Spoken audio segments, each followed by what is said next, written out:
I now give the floor to His Excellency Abdoulaye Maïga, Deputy Prime Minister, Minister of State, Minister of Territorial Administration and Decentralization of Mali.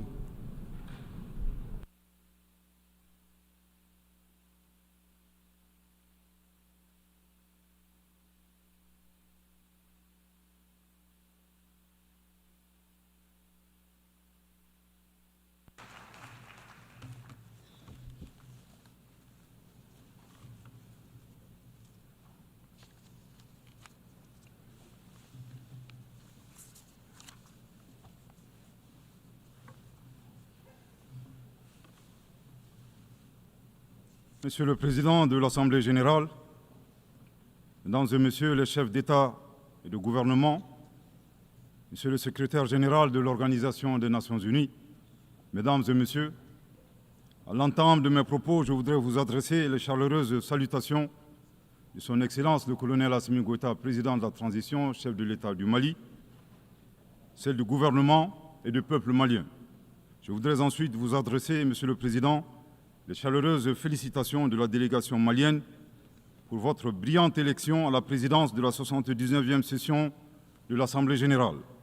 Votre beau pays, le Cameroun, pays africain frère et ami, entretient d'excellentes relations avec mon pays. Vous pouvez compter sur le soutien total du Mali dans l'accomplissement réussi de votre mandat. Je saisis également cette occasion pour féliciter votre prédécesseur, l'ambassadeur Denis Francis de Trinidad et Tobago, pour la manière remarquable avec laquelle il a conduit les travaux de la 78e session de l'Assemblée générale.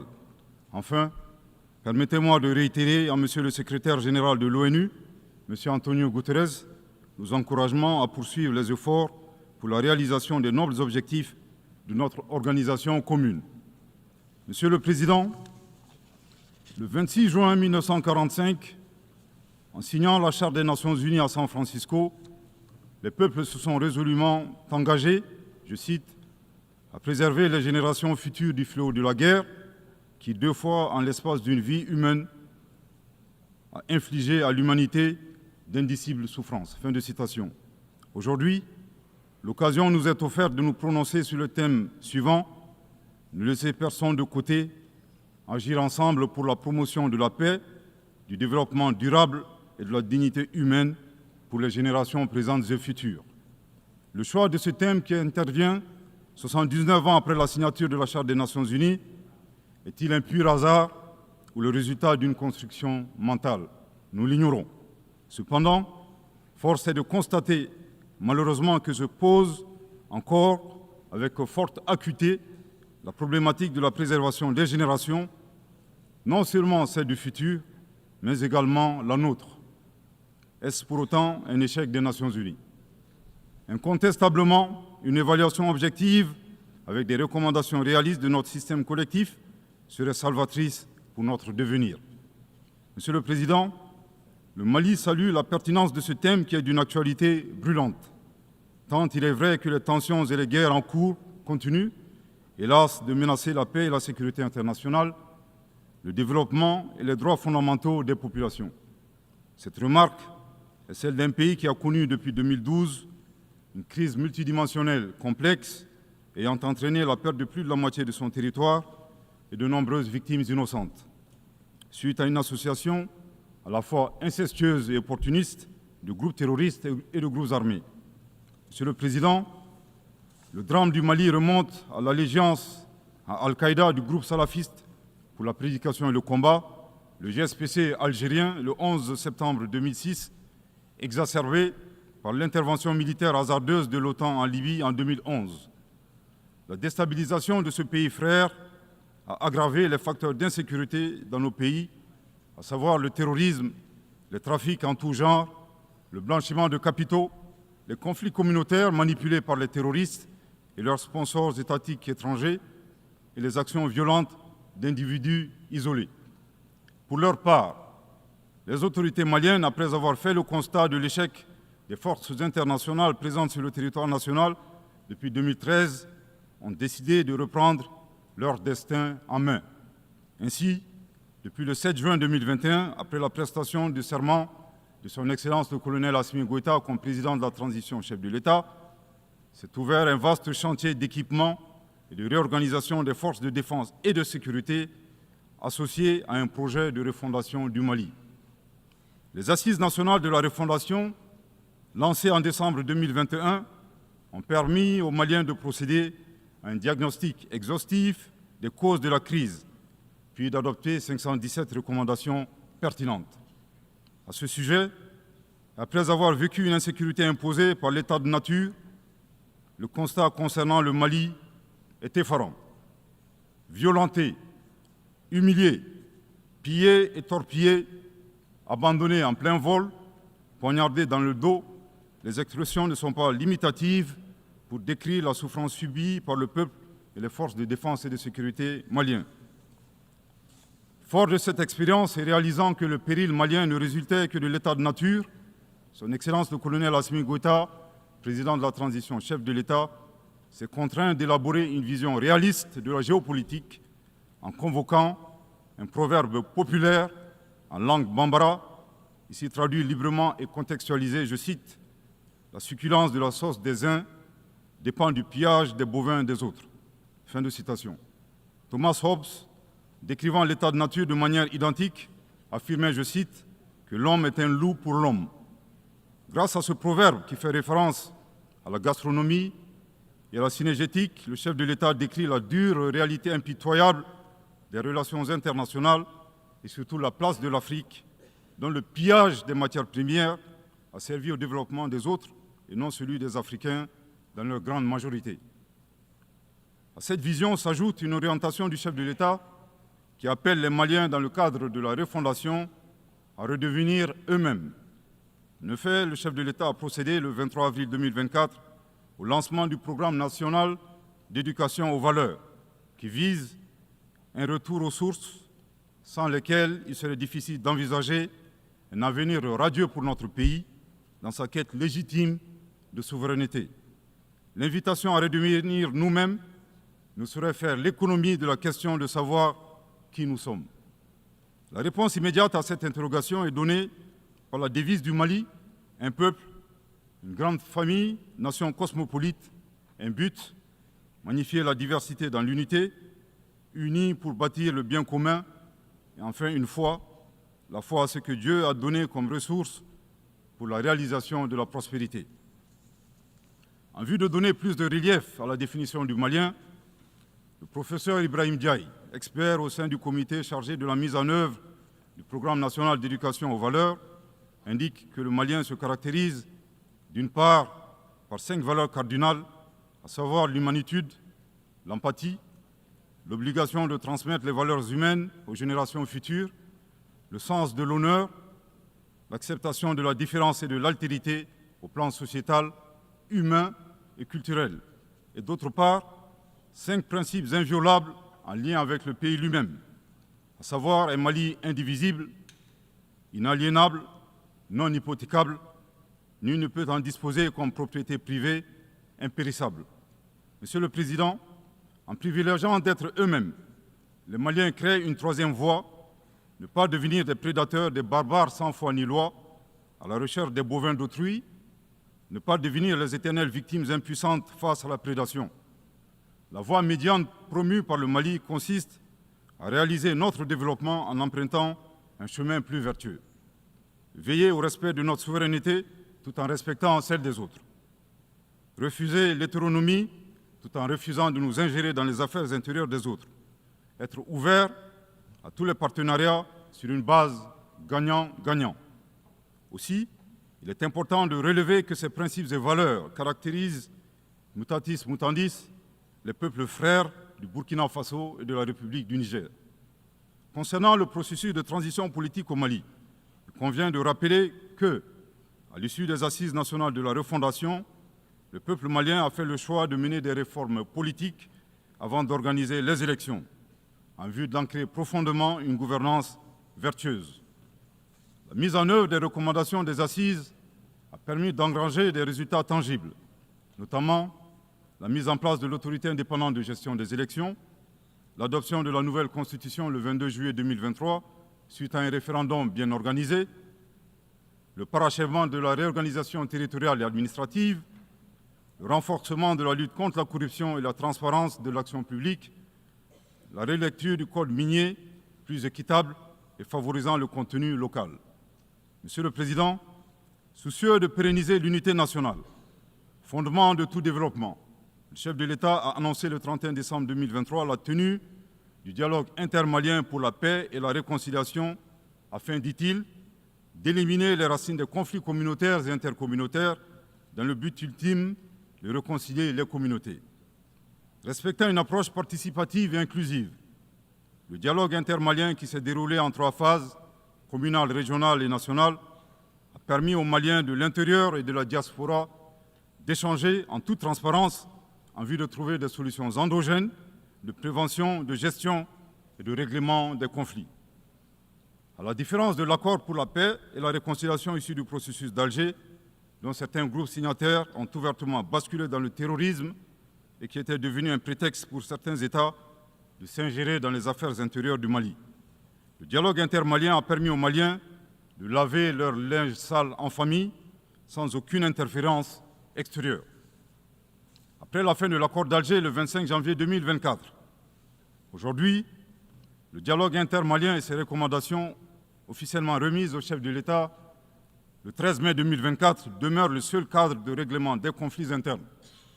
Nous réitérons un appel à tous les Maliens à s'inscrire dans cette dynamique de réconciliation, une étape indispensable au retour à l'ordre constitutionnel apaisé et sécurisé grâce à l'organisation d'élections présidentielles. Sur le plan de la lutte contre l'insécurité, depuis que les forces de défense et de sécurité maliennes ont lancé des actions offensives de manière autonome, de nombreux succès ont été remportés sur le terrain de la lutte contre le terrorisme. Toutes les régions ont été reprises des mains des groupes terroristes, notamment la région de Kidal, le 14 novembre 2023, à la suite d'une opération militaire mémorable. Aujourd'hui, les groupes terroristes ont été sérieusement affaiblis. Les forces de défense et de sécurité sont déployées sur l'ensemble du territoire national. En outre, les actions offensives de nos forces se poursuivent pour démanteler les réseaux terroristes résiduels. Le gouvernement du Mali reste conscient que la réponse uniquement sécuritaire a ses limites. C'est la raison pour laquelle, en appui à l'action militaire, le gouvernement du Mali s'est doté d'une stratégie globale et intégrée ayant pour objectif la restauration de l'autorité de l'État sur l'ensemble du territoire national. Elle comprend des mesures politiques, administratives, de développement économique et social, y compris le dialogue avec les groupes armés et la fourniture des services sociaux de base à nos braves populations. En dépit de ces résultats fort appréciables, ces groupes criminels gardent encore une certaine capacité de nuisance dans leur tentative désespérée de porter atteinte à notre intégrité territoriale et de terroriser nos populations. Avec, et je me dois de le déplorer du haut de cette tribune, le soutien de sponsors étatiques étrangers. Les sponsors étatiques étrangers. Après des années de dénonciation de ces acteurs étatiques qui soutiennent le terrorisme international, les autorités ukrainiennes ont violé ouvertement et de manière inédite la Charte des Nations Unies, ainsi que les conventions et résolutions pertinentes des Nations Unies relatives à la prévention et à la lutte contre le terrorisme. Lorsque des officiels de ce pays, ayant confondu la scène internationale et la scène de théâtre, ont avoué la participation active de leur pays à la lâche attaque terroriste ayant visé une patrouille des forces de défense et de sécurité du 24 au 26 juillet 2024 à Tinzaouatin, dans la région de Kidal. Monsieur le Président, au regard de la complexité de la situation au Sahel, et motivés par leur seul désir de prendre le destin de leur pays en main, Leurs Excellences, le capitaine Ibrahim Traoré, président du Faso, chef de l'État du Burkina, le colonel Assimi Goïta, président de la transition, chef de l'État du Mali, et le général de brigade Abdourahmane Tiani, président du Conseil national pour la sauvegarde de la patrie, chef de l'État du Niger, ont dans un premier temps institué l'Alliance des États du Sahel, une architecture de défense collective et d'assistance mutuelle dans la lutte contre le terrorisme, en signant la charte du Litpako-Gourma le 16 septembre 2023. 10 mois plus tard, précisément le 6 juillet 2024, les pères fondateurs de l'AES ont souverainement décidé de transformer ce mécanisme en une confédération centrée sur 3 axes: la diplomatie, la défense et le développement, avant de parvenir à terme à une fédération. En si peu de temps, des résultats édifiants ont pu être obtenus dans la lutte contre le terrorisme grâce à la mutualisation des moyens de défense, des opérations militaires conjointement menées et un engagement sans faille à éradiquer le terrorisme. C'est la raison pour laquelle les États membres de la Confédération des États du Sahel ont adressé le 19 août 2024 une lettre conjointe au Conseil de sécurité des Nations Unies pour dénoncer le soutien des autorités ukrainiennes au terrorisme international, condamner l'agression contre le Mali, demander au Conseil de sécurité de prendre des mesures appropriées contre les autorités ukrainiennes. Soit dit en passant, qu'il me soit permis de rappeler que ce nouvel envoi de lettres intervient pendant que le Mali attend encore la suite réservée à une précédente lettre de saisine du Conseil de sécurité des Nations Unies en date du 15 août 2022 afin d'exposer les actes d'agression français à son encontre ainsi que leur implication dans la promotion des 3 formes de terrorisme au Sahel, à savoir le terrorisme armé, le terrorisme économique et le terrorisme médiatique. Couvrant une superficie de 2 758 000 km², avec 71 millions d'habitants, majoritairement jeunes, un potentiel économique exceptionnel, un sous-sol riche de la quasi-totalité des éléments du tableau de Mendeleïev, la particularité de la Confédération des États du Sahel réside dans l'état d'esprit des chefs d'État, des peuples et des forces de défense et de sécurité de la Confédération, forts de leur dignité et de leur honneur. Motivés plus que jamais par le sang versé des leurs, décidés à combattre le terrorisme sous toutes ses formes et honorer la mémoire des victimes, civiles comme militaires, sahéliennes comme étrangères, de la barbarie, déterminés à défendre l'intégrité de leurs terres et assurer leur prospérité de manière pacifique. Comme le stipule le préambule de la charte du Liptako-Gourmand, qui fait référence à plusieurs organisations internationales, notamment la CEDEAO et les valeurs universelles. Au Seigneur de la guerre et du chaos, avec l'aide de Dieu, nous triompherons encore et toujours de vos œuvres funestes et diaboliques. Curieusement, depuis la création de l'AES, nous avons été surpris par l'hostilité farouche avec laquelle elle a été accueillie, en particulier par certains responsables de la CEDEAO, aux ordres d'entités impérialistes et néocoloniales. Le reste de l'histoire est connu. Amadou Hampâté-Bâ disait, je cite, « À trop vouloir jeter une grenouille qui vous dégoûte, elle finit par tomber dans une bonne mare. » Fin de citation. La Confédération des États du Sahel est ouverte à tous les investisseurs, à condition que le partenariat profite aux populations sahéliennes et à la condition de respecter la souveraineté des États. Monsieur le Président, c'est l'occasion pour moi de saluer les relations de coopération exemplaires et fructueuses entre le Mali et la Russie, la Chine, la Turquie, l'Iran et bien d'autres alliés sincères. Le Mali reste ouvert à tous les partenaires qui souhaitent l'aider à relever ces multiples défis. À cet égard, je réaffirme que le gouvernement du Mali reste disposé à poursuivre et à renforcer sa coopération avec l'ONU, notamment à travers les agences, fonds et programmes avec lesquels nous entretenons d'excellentes relations de coopération. Nous saisissons également cette opportunité pour saluer et reconnaître la sagesse de son Excellence, Monsieur le Président Abdelmadjid Tebboune, président de la République algérienne démocratique et populaire. Le 29 août 2024, lors d'une tournée dans le sud algérien, vous déclariez que la Libye, le Niger et le Mali sont des nations fraternelles que vous soutiendriez et non desserviriez. Le peuple malien n'a pas été surpris par ces propos, qui indiquent éloquemment votre panafricanisme, à l'instar de vos célèbres prédécesseurs, dont feu le président Abdelaziz Bouteflika, affectueusement appelé Abdelkader Mali. Suite à son établissement à Gao et l'engagement des autorités maliennes à travers les actions suivantes. Offrir le territoire malien comme base arrière aux Moudjahidines, ouvrant ainsi un front sud. Participer aux affrontements armés contre le colonisateur français en déployant des combattants maliens aux côtés des Moudjahidines sur le territoire algérien pour défendre la liberté et la dignité des Algériens. Défendre la cause algérienne dans toutes les instances diplomatiques jusqu'au recouvrement de leur indépendance. Cependant, il est de notre devoir d'appeler votre haute attention sur les propos incongrus de vos collaborateurs, allant à contresens de votre souhait de promouvoir des relations harmonieuses avec vos voisins dans le Mali. Le 31 juillet 2024, le ministre algérien des Affaires étrangères déclarait que la crise malienne n'avait pas besoin de solution militaire. C'était un conflit entre frères. La solution ne peut être que politique.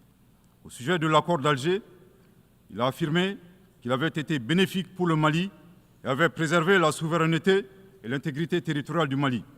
S'en départir, par conséquent, aura un impact négatif sur tous les acquis. En outre, le 26 août 2024, votre représentant permanent auprès des Nations Unies a déclaré, je cite, « Ce matin, j'ai appris par les médias qu'un drone a effectué une frappe dans le nord du Mali, tuant une vingtaine de civils. Ceux qui appuient sur la manette de ce drone n'ont de compte à rendre à personne sur ces frappes. » Fin de citation. De l'analyse des propos du premier, nous constatons une grave ingérence dans les affaires intérieures du Mali. En effet, la nature de la solution déployée par les autorités maliennes ne concerne que les Maliens. Depuis la fin de l'accord d'Alger, le 25 janvier 2024, les Maliens n'expriment qu'un seul vœu le concernant, que son âme repose en paix. Monsieur le ministre des Affaires étrangères, l'accord est bien et belle mort, vos incantations ne serviront pas à le ressusciter. Vous me donnez l'occasion d'une part de vous réitérer que nul ne peut aimer le Mali plus que les Maliens, et d'autre part de vous rappeler que le Mali et son peuple ne seront pas des spectateurs face aux assauts et l'adversité. Pour chaque balle tirée contre nous, nous réagirons par réciprocité. Pour chaque mot employé de travers, nous réagirons par réciprocité. À bon entendeur, tant pis. Quant aux représentants permanents algériens, en plus d'offrir le gîte et le couvert, certainement avec de succulents plats de tchèque-tchouka et de chorba, à des terroristes et des renégats en débandade, son rôle d'estafette désorienté ne contribue guère à la promotion des relations de bon voisinage. De ces propos, il ressort des accusations graves et infondées.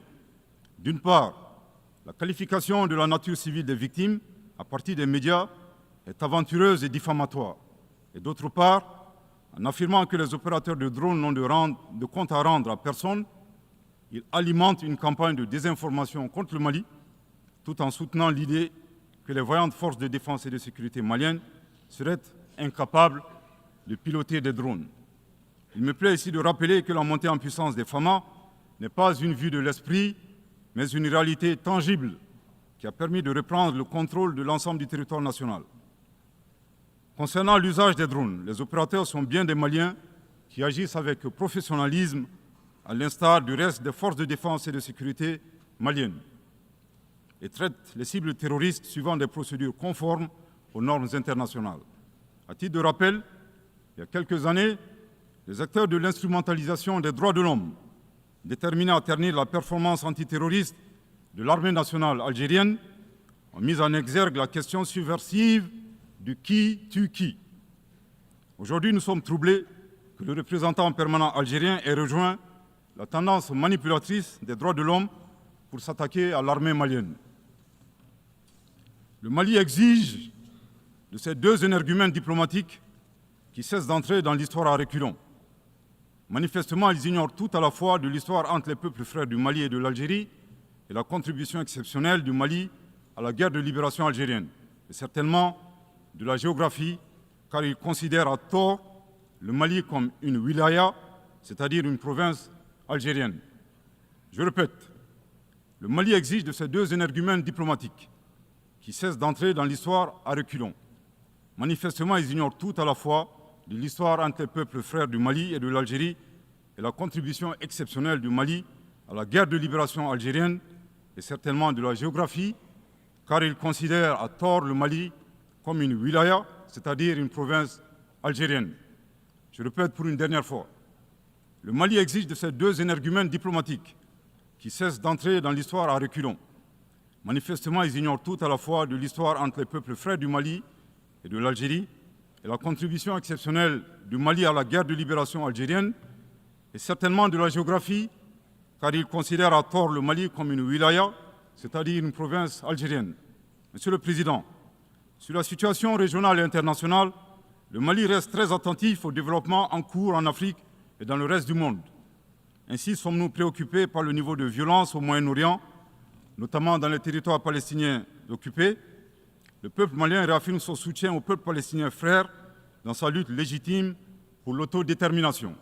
Le gouvernement du Mali réitère son appui à la solution à deux États, Israël et la Palestine, vivant côte à côte, en paix et en sécurité, à l'intérieur de frontières sûres et internationalement reconnues. Nous condamnons sans réserve l'usage indiscriminé de la force par l'armée israélienne contre les Palestiniens.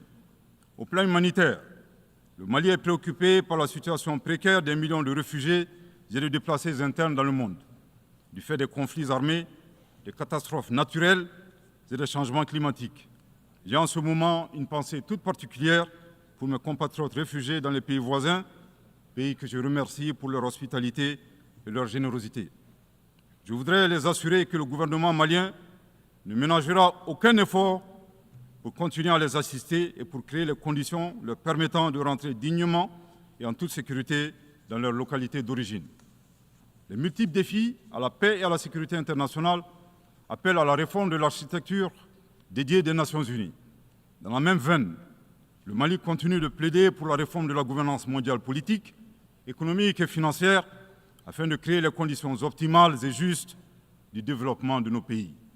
Dans cette dynamique, le Mali continue de plaider pour la réforme des institutions financières internationales comme la Banque mondiale et le Fonds monétaire international. De même, nous saluons les modèles alternatifs et crédibles tels que les BRICS. Les changements climatiques constituent également une menace réelle pour les générations présentes et futures. Nous devons avoir le courage de sortir du dogmatisme ambiant et des jeux d'intérêts étroits concernant cette problématique. À cet égard, le temps est venu de mettre effectivement en œuvre les décisions de nos sommets et de nos COP. Il est nécessaire que les pays à l'origine du réchauffement climatique assument leurs responsabilités pleines et entières, y compris celle de soutenir les efforts des pays du Sud pour un développement respectueux de l'environnement. Monsieur le Président, pour terminer, je voudrais faire observer que cette 79e session de l'Assemblée générale se tient dans un contexte de défis immenses pour nos États et pour nos institutions multilatérales.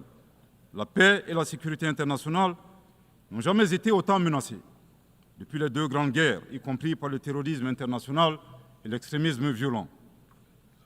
Dans un tel contexte, il sera difficile d'atteindre les objectifs de développement durable à l'horizon 2030 en termes d'éducation, de santé, d'accès à l'eau potable, d'énergie et de justice.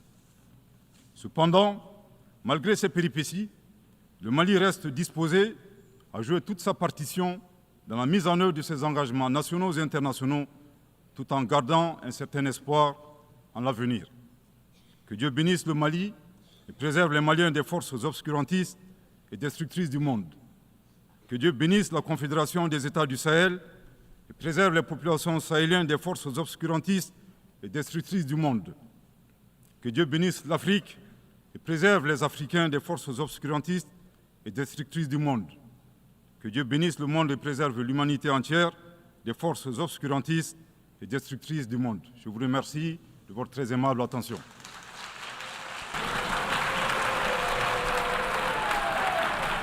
I thank the Deputy Prime Minister, Minister of State, Minister of Territorial Administration and Decentralization of Mali.